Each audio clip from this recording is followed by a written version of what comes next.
All right, we are going to be reading Genesis chapter 2 together.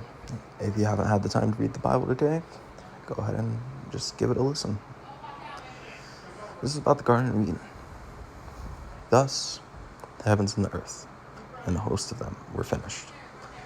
And on the seventh day, God ended his work, which he had done, and he rested on the seventh day from all his work which he had done.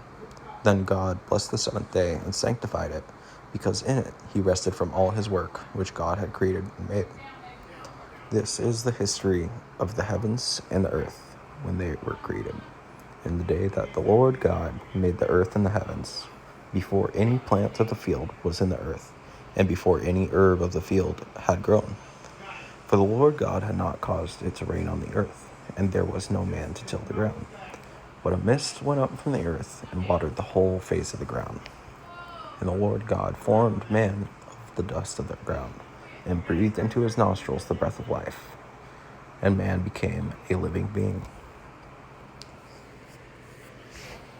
The Lord God planted a garden eastward in Eden, and there he put the man whom he had formed. And out of the ground the Lord God made every tree grow that is pleasant to the sight and good for food. The tree of life was also in the midst of the garden, and the tree of the knowledge of good and evil. Now a river went out of Eden to water the garden, and from there it parted and became 4 riverheads. The name of the first is Pishon. It is the one which skirts the whole land of Havilah, where there is gold. And the gold of that land is good. Bdellium and the onyx stone are there. The name of the second river is the Gihon. It is the one which goes around the whole land of Cush. The name of the third river is Hiddekel. It is the one which goes toward the east of Assyria. The fourth river is the Euphrates. Then the Lord God took the man and put him in the Garden of Eden to tend and keep it.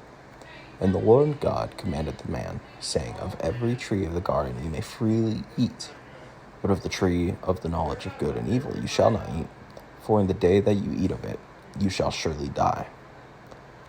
And the Lord God said, It is not good that man should be alone. I will make him a helper comparable to him. Out of the ground the Lord God formed every beast of the field and every bird of the air, and brought them to Adam to see what he would call them. And whatever Adam called each living creature, that was its name. So Adam gave names to all cattle, to the birds of the air, and to every beast of the field. But for Adam there was not found a helper comparable to him. And the Lord God caused a deep sleep to fall on Adam, and he slept. And he took one of his ribs and closed up the flesh in his place. Then the rib which the Lord God had taken from the man he made into a woman, and he brought her to the man.